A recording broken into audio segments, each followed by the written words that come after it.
Okay, so there is this concept of manifest destiny that begins to dominate the American mind. It's going to have benefits for America and making America a great nation. It's going to have costs to be borne by a variety of people, especially the Native Americans, but it's all part, of course, of the part and parcel of this extraordinary expansion in the United States. So what I want to do now is just tell you about westward expansion. How did it actually happen? And to do this, I'm going to use a device that I gained from one of my favorite teachers, a man by the name of Dr. Robert Heim, and he discusses what we call the frontiers. Just want to tell you a little bit about Dr. Heim, just a really cool guy. I met him when I got to graduate school, UC Riverside. He was my first job, really. I came as a graduate student, and my first job as a TA was to escort Dr. Heim to class every day and to be his teaching assistant. Now, the reason I had to escort him to class was because at some point in his life, I think it was probably in his 30s, if I'm not mistaken, maybe late 30s into 40s, he began to develop cataracts that began to deprive him of the ability to see anymore. So he was legally blind for sure. You know, I would ask him, like, what can you see? And he said he could see, if in the hallway he could see the row of the lights, the neon lights. He could just their sense of the illumination there. And he was pretty good in our department area. He could just kind of walk around it because he just memorized, where everything was.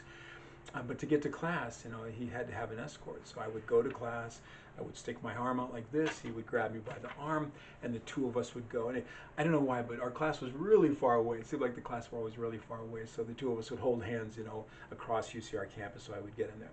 And I would get him into the classroom, and I would put him at the edge of a table. He wanted to be able to feel the square edge of the table, so he would know which way was front and which way was back. And it's kind of a representation of what this guy was all about. If someone takes your sight away, of course, that's a huge hit, to say the least. I have no idea how I would manage that. But he didn't let it stop him at all. I mean, he was just amazing. I think he wrote 3 books while he was blind. He learned Braille. He had Braille. He got himself one of the first, it's not voice activated, but a typewriter that would kind of read back to you. I hated the voice on that thing, like it would, as he's typing, he's going to hear the letter to make sure that he's doing it right. And he kept his scholarship up. He was an extraordinary teacher, very popular teacher. I just love the fact that I would put him up there. And so he'd stand up in front of the class, and he wouldn't move from that spot. If the students noticed, he would never move because he didn't want to get lost in space. But he had good eye contact. He just kept talking to the students, and if they noticed, he would have periodically reach in his pockets, and he had his notes on Braille, so he could kind of know where he was. And he also kept the names of all the other students in his other pocket, and he could pull that out. And my job as the teacher, of course, if any student ever raised their hand, Dr. Heim, we have a question from the audience. I'd have to show him that. By the way, the other thing was that I had to write his outline on the board. Thank God he was blind, or else he would have fired me relatively quick. You would have seen the kind of writing I had. But some students just didn't even realize that he was blind, and they came up to me like, they had an inkling. They'd come up, "Hey, Chris, is Dr. Heim blind?" And I'd say, "No, we just hold hands every day because we really like each other."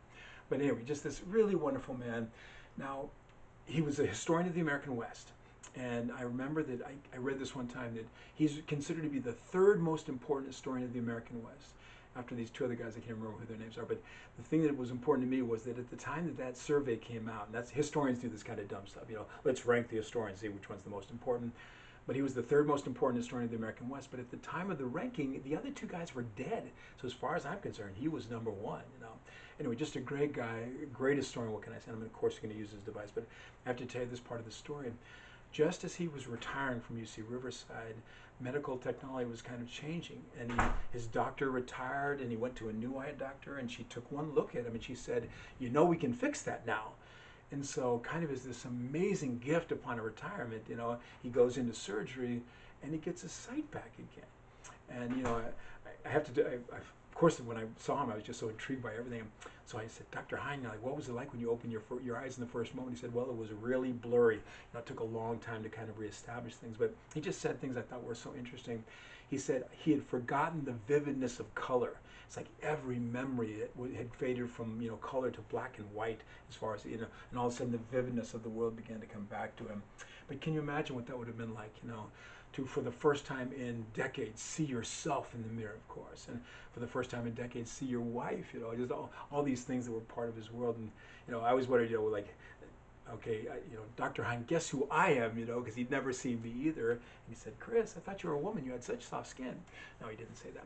Anyway, you know, it was an amazing experience. But he wrote a book about it, and the book is entitled Second Sight. And it was on the Book of the Month Club, and I got a copy, of course. And part of it was that I was hoping my name would be in there. I was one of dozens of TAs that helped him, and he did mention he didn't mention us by name, but he said, "I want to express my appreciation for all the TAs who helped me throughout my career." So I was one of those groups. But when we got the book, I didn't read it at first, and it was just there. I was reading something else, and my wife was reading it. And so she's reading it, and we're both in bed at night. She's reading Dr. Hines' Second Sight book. And all of a sudden she's, oh my God, oh my God. You know, I'm going, why would you be oh my Godding for a book written by Dr. Hines? Well, the book is basically a biography of his life. And included in the biography was like aspects of his sex life, you know. And I have to tell you, I mean, you should see this man. He was a tall, skinny man just in his suit, you know, in formal clothes and all that kind of stuff. You know, he's not exactly the person you think is some kind of a sex maven, but he decided he wanted to relate his entire sex life to those that would read his book, you know. And I'm going, oh my God, are you kidding, you know? And the line that just killed me was, he says something like, you know, I must admit to being obsessed with sex. And I'm like, Dr. Hines, I am too, but I'm not going to tell everybody, you know. But he said, but thank God Shirley has been willing. So Shirley is his wife. I'm like, oh, because I've got an image in my head. I'm going, let's not do that. So the next time I saw Dr. Hines, of course, I was blushing profusely. And he said, Chris, the vividness of the color of your cheeks, what's going on here? Well, I read your damn book and you embarrassed the hell out of me. Anyway, Dr. Hines, you know, regardless of anything else I've told you, just an extraordinary story. So what he's interested, the focus of his interest was on westward expansion. He just, you know, always wanted to understand that. And there's a lot of ways you can look at westward expansion. You know, you can just kind of, you know that there are areas that become part of the United States. So Louisiana Purchase becomes part of it, Mexican Cession becomes part of it, Oregon Territory, and you can kind of just do piece by piece or something like that. That's the way to do it. But the way he wanted to do it, and this is the essence of the concept of the frontier, was to try to understand why people went out west. So his decision was, you know, there is the frontier, but there's a lot of them. There's a bunch of these different frontiers, and we need to look at each one of them essentially to figure out exactly why the Americans were going. So I'm going to use his device of the frontiers as a concept. So not one reason for going out west, but multiple reasons, and I'll highlight those for you in just a minute. Now, before I go any further, we need to understand the idea of the frontier. So if you look at a map, you see that there are boundaries, and you have to understand that there's a variety of boundaries. So there are natural boundaries. A natural boundary would be like the coastline, the east coast and the west coast. And of course, a natural boundary could be lakes, or it could be a river. Those are what we call natural boundaries. Now, there are also artificial boundaries. And artificial boundaries are perhaps between nations, and those are determined through negotiation or even warfare. So there's one down here between the United States and Mexico, and there's another one up here, of course, between the United States and Canada. There are also the artificial boundaries within the United States. Those are the boundaries of individual states. And so those, you know, we see those, of course, lined nicely on this map because of the coloration of the map itself. You know. We have to understand that those are all artificial. They are constructed through negotiation or through legislative enactment one way or the other. They are, by definition, temporary, right? You know, times can change. By the way, all boundaries are temporary. If you think about plate tectonics, you know, even the natural boundaries can change over time. But you know, those are two types of boundaries that you can see in terms of a map. Natural boundaries, of course, and artificial boundaries. Well, the frontier is also a boundary, but it's a different kind of boundary, right?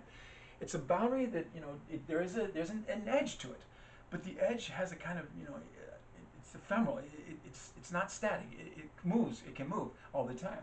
So generally speaking, just to give you a sense of how it worked in America, we have a boundary called the frontier. The boundary generally ran from the north to the south. So if we're going to, you know, try to understand what this boundary would have looked like, it generally runs from north to south. Though to say it was a straight line, of course, is really problematic. But it was a boundary that ran from north to south, but moved from east to west. It's almost like a storm front coming across America. And this is just Americans, of course, moving. Now, what designates the frontier boundary is sort of the essential understanding of the location. So to the east of the frontier in the United States, well, in American development, is the known area, the settled area, you know, the developed area. That's what's on the east of that line. And to the west of it was the unknown, the unsettled, the wilderness. And before I take a step further, understand the ethnocentric nature of the concept of the frontier. It ignores the fact that there are a lot of people living here who've lived here for a very long time, right? And that's just, so that's the tragedy of the whole story. The Americans ignore that basic situation. But from the American point of view, you know, there's a line that separates the developed settled areas from, of course, the undeveloped unsettled areas. And it's really just a line of knowledge. You know, on one side they know what's going on there, they know what's there. On the other side, they don't know. And so all you have to do to move that line, of course, is to go a little farther to the west. It almost looks like a force field in front of you. The second you step 5 paces farther forward to the west, then you move the front, because you know where you are. You know what's going on right here, right? So all Americans did throughout the entire 19th century was just push this frontier line, and, you know, across the United States. And it's not exactly a perfect like storm front moving across like that. It kind of gets out about halfway, then it actually jumps over here, so there's people here. And then after the Civil War, you're kind of closing out the frontier. And by 1890, the census will recognize the fact that there is no longer a frontier. You know, the Americans have pretty much gone to, settled, and developed almost all the areas of the United States of America. So the frontier is simply the line of advance. And what Dr. Hine wanted to know is, you know, what's pushing that line? And what he considered was that there were different reasons why there's different foci for those that would begin to push this line. And so what we do is we don't look at one frontier development, but a number of different ones. But they all have the same ultimate outcome, that more and more Americans move to the west, and more of the frontier simply begins to disappear, of course, because, or more and more of the unsettled land begins to disappear because the frontier is moving forward. So what I'm going to do is I'm going to go through Dr. Hine's list in terms of, you know, what were the prominent frontiers. And the first one he starts with, and it's absolutely appropriate, is what he would call the government frontier. So this is the government acting as an agent of territorial expansion, the government acting as an agent of territorial expansion. One thing about the government frontier that's unique to all the frontiers is the government frontier not only had the ability to move to the west and kind of push the frontier of understanding, but the government frontier had the power to push the boundary, to actually reestablish the boundary. They could acquire territory or conquer territory and thus push the line farther and farther to the west. So the government frontier becomes a very critical component in the story, of course, of westward expansion. Pretty much the founder of the government frontier, the first major figure of American government who aggressively acts to promote westward expansion, was Thomas Jefferson. We've got to bring him back into the story. Now, you guys might remember he's the writer of the Declaration of Independence, but you know, also he will become the President of the United States in 1801, and because of that becomes the first major figure in terms of westward expansion. Thomas Jefferson is one of these founding father type people who had a vision of America, a vision for the future. There weren't, you know, not everyone did this, of course. Washington thought about it a lot and kind of made his recommendations in his own way, but I don't think that he so much assumed what America will be in the future. But others, like Thomas Jefferson, like Alexander Hamilton, really were envisioning the future and trying to work towards their vision. And by the way, Hamilton and Jefferson had really different visions of the whole situation. I will tell you right now that Alexander Hamilton came the closest to kind of anticipating the actual development of America. He thought America would be urban. He thought it would be commercialized. He thought the financial components would be critical, you know, the rise of the stock market and stuff like that. He really does in many ways. I can't tell you that he anticipates industrialization, but I'm sure that he wanted commerce and manufacturing development and stuff like that to be part of the story. And urbanization, I think he thought that would have been a key component of it, you know. So in many ways, we live in the world that Alexander Hamilton envisioned, you know. Thomas Jefferson envisioned a very different world, And what's interesting is his America will not develop itself, basically, but it doesn't matter because he's in a position of relative power and he can still have a huge impact upon what America becomes. Now, here's the thing about Jefferson. The way that I like to suggest what Jefferson hoped for America was that he hoped it would be what he wanted, I'm going to call for us, a farmer's democracy, So again, remember, democracy simply means the way you're participating in the republic. It is a republic. But he called for something we could call a farmer's democracy. For Jefferson, the ideal citizen of the United States of America was a farmer. And he liked the idea of the farmer because the farmer was like an independent entity who lived on their own land, subject to no one's will, you know, who made their own food, who determined their own fate. And they were then the perfect voter, you know, not influenced by any outside influences whatsoever, simply, of course, a person who would consider the situation, make up their own mind, and they would vote. Jefferson didn't like the idea of a person like who was a renter. He thought the landlord could influence you. He didn't like the idea of an employee. He thought your boss could influence you. And the irony of that is that, so many of us are renters and so many of us are employees, and I'm an employee, but Palomar College can never influence me in terms of how I'm going to vote. That's just not the way it works, basically. I don't think Jefferson could quite envision that. He wanted the person to be actually independent. You're on your own land. No one can mess with you. No one can tell you what to do. So his objective was, an America, a farmer's democracy, an America made up of lots and lots of small farms. Now this becomes critical in terms of the issue of the government frontier. He had a vision where America would be made up of all these small farms. If the Jeffersonian vision had held true, my understanding of how this would be like, it's a nation of a bunch of people living on 160-acre farms scattered across the entire country. And I know that there are small farms and large farms across America, but that's not America. That's not the America that you and I live in. So his vision isn't going to become the reality. But it doesn't matter because he was thinking about this and he wanted to work towards the idea. And a critical factor of the creation of a farmer's democracy was to guarantee that there's always enough land for more farmers. Okay, you make sure they have it. So from the moment that Jefferson became president of the United States, he is looking to the west. He's casting his eyes in that moment. We need more land. This isn't going to be enough for us. We're going to need more. Okay. So you can imagine the first place he's going to look is just to the west of the Mississippi River, this particular area right here, and this is kind of, what he begins to covet in no uncertain terms. He's looking for that area. Now, it's a very strange story of that area. That had been a French-controlled area. I told you the French claimed that in association with, LaSalle and those people, the drainage of the Mississippi River. It had gone into the hands of the Spanish, and then was now kind of going back into the hands of what I was going to do, into the hands of the French. So at the moment, this area just to the west of the Mississippi River was controlled by France. And if you guys know anything about France at this moment, this is the Napoleonic moment. Napoleon, of course, is the man of the moment there and in charge of just about everything, all right? So Napoleon, I'm sure you guys know, was this extraordinary kind of megalomaniacal individual who very much seemed to desire to conquer the entire world and goes pretty far towards doing something like that, at least momentarily. The great story of Napoleon, of course, is the conquest of almost all of Europe. It's kind of amazing, advancing ultimately all the way out to Moscow, but of course that ultimately kind of proves to be his doom. But what we don't know quite as much, or at least popularly known, is that he had designs on the New World too.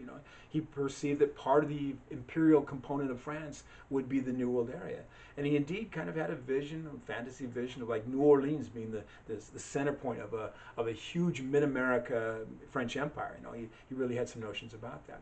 Now that all begins to kind of get messed up though, because and we don't have this on our map, but on the island, in what we will call Haiti, there is an uprising that occurs, an uprising of the slaves. And the leader, one of the leaders of this movement is this guy with the extraordinary name Toussaint Louverture. And inspired by the French Revolution to some degree, of course, the slaves of Haiti will rise up and they will ultimately overthrow their French overlords. And that kind of throws just a wrench in the plans of Napoleon. The New World situation seems to be more problematic. And so at the moment that Jefferson is becoming president, although Napoleon is essentially in control of this area, he's less interested in it. Of course, you guys know that that's a really good thing as far as the Americans are concerned. So Jefferson's interested and the French are less interested at that moment. Well, Jefferson has designs on this area, and his first issue really was just simply to gain access to the Gulf of Mexico.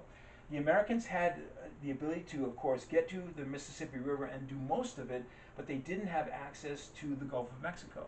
And a river really is not of any significant benefit unless you can, of course, take it to the sea, But instead, the French and the Spanish are kind of, a block there, a potential block. It didn't mean that they would stop traffic necessarily, but they had the potential to stop that traffic.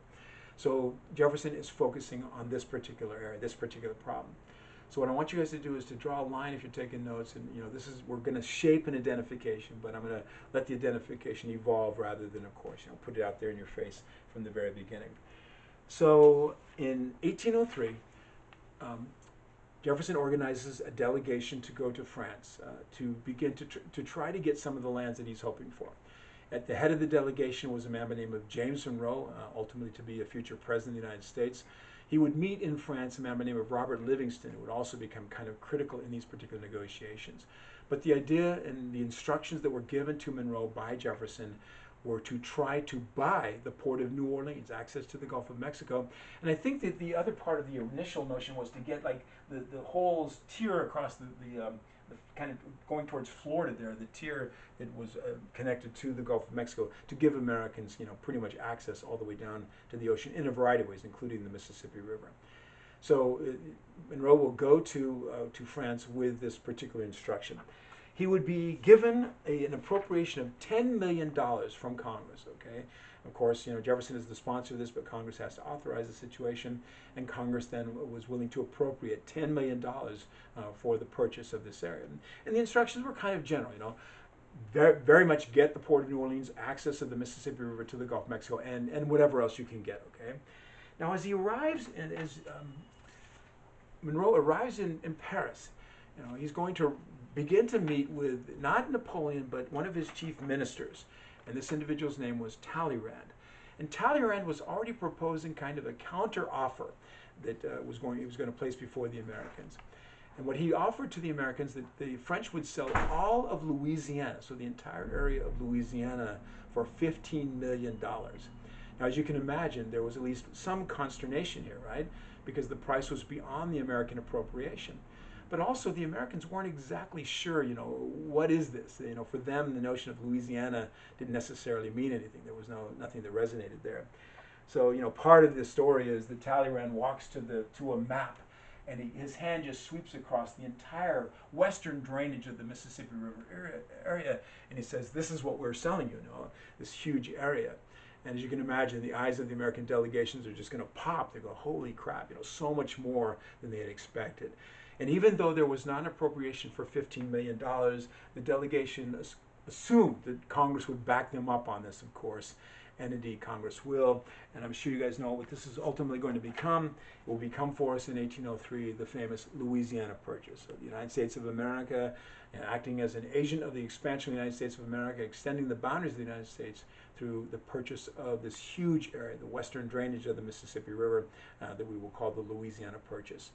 What the United States got for their money, and it was like $10 million in cash and $15 million in other kind of articles that they will work out. What they will get for their Louisiana Purchase is roughly 830,000 square miles. 830,000 square miles. I saw it the other day. It's in excess of 500 million acres. 500 million. I can't do the math for you guys right away. But if you look at it very closely, you find out that this is an extraordinarily bargain for the United States of America. So we're looking at about 3 cents an acre. Louisiana Purchase is purchasing a vast area of land for 3 cents an acre. So that means 3 cents an acre for Louisiana, 3 cents an acre for Arkansas. Might have got screwed there, I don't know. 3 cents an acre for Missouri, for Iowa, for much of Minnesota, North and South Dakota, parts of Montana, Wyoming, almost all of Nebraska, Kansas, Oklahoma, of course, parts of Colorado. All of these things gained for 3 cents an acre. Talleyrand told the Americans it's a noble bargain, and of course, he was absolutely right. Just a great deal for the United States of America. I do want you to know that it was really a great deal for France too, because the French weren't really in control of the entire situation. I mean, they're just selling, a claim more than anything else, of course. And we're pretty convinced that if the French had not gone along with the sale, it wouldn't have mattered. Jefferson was preparing to take the area one way or the other, hook or crook. So it worked out well for the Americans. It worked out actually pretty well for the French also. So in doing this, almost doubling the size of the United States, not quite, but almost doubling the size of the United States, and of course pushing the frontier. I do want you to know that the western boundary of the Louisiana Purchase was not well defined for quite a long time. And there's a lot of dispute here on the part of the Spanish. The Spanish were very unhappy with the general deal, and very unhappy, of course, with any kind of notion of American expansion into what they often thought as more of their general zone. Okay, but anyway, it will ultimately be a negotiated boundary that will be established between, especially the United States and the Spanish in that area. Now, Jefferson knew that it wasn't enough simply to buy the area. The French really didn't have any control over it, and I think Jefferson understood the dynamics of that. So you can't just buy the area; you've got to claim it. You've got to grab hold of the whole thing too. So the purchase of the Louisiana Purchase will create the foundation for what will become one of the most famous expeditions, exploratory expeditions in American history. I always think, which is the most important or most famous? And of course, the Americans went to the moon. That's pretty amazing, right? But when they went to the moon, it's all so prepared for. It's all controlled to the nth degree, as such. It doesn't have the same kind of feel to it, as far as I'm concerned. So, in my book, the most famous of all the American exploratory expeditions is the Lewis and Clark expedition between 1804 and 1806. And of course, the Lewis and Clark expedition will become a potential identification on your final exam. Okay. So the story of the Lewis and Clark expedition begins, of course, with Jefferson. Jefferson has an imprint on all of this. He's the man of the moment. He's the person, of course, promoting West